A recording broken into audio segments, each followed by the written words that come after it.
ప్రియమైన అక్కలకు చెల్లెళ్లకు నమస్కృతులు. ఈ మధ్య ఎప్పుడైనా మిమ్మల్ని మీరు అద్దంలో చూసుకున్నారమ్మా? అద్దంలో చూసుకున్నప్పుడు ఇంతకు ముందులా లేనని అనిపించిందా? మనల్ని మనం ఎప్పుడు కోల్పోతాం? పెళ్ళైనప్పుడా? పిల్లలు పుట్టినప్పుడా? బాధ్యతలు పెరిగినప్పుడా? కాదు కదా.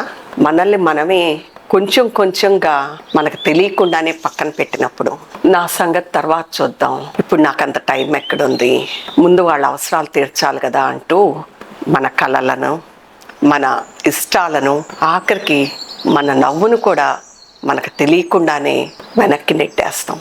భార్యగా, కోడలిగా, అత్తగా, అమ్మగా ప్రతి పాత్రను ఎంతో ప్రేమగా నిర్వర్తిస్తాం. కానీ ఆ పాత్రల మధ్య నేను అనే మనిషి ఎక్కడో నిశ్శబ్దంగా మిగిలిపోతుంది. కానీ ఏదో ఒకరోజు మన మనసులో ఒక ప్రశ్న మొదలవుతుంది, నేను ఎక్కడ మిగిలిపోయానని. నా జీవితంలో కూడా సంసారం, బాధ్యతలు, సామాజిక సేవ నాకు చాలా ఆనందాన్ని ఇచ్చాయి. కానీ నా మనసు ఒకసారి నన్ను అడిగింది, ఎలా ఉన్నావంటూ. వెంటనే సమాధానం చెప్పలేకపోయాను. అప్పుడు ఒక నిజం అర్థమైంది, మనని మనం కోల్పోము. కొంతకాలం మనల్ని మనమే మర్చిపోతాం. మర్చిపోయిన మనల్ని తిరిగి గుర్తు చేసుకోవచ్చు.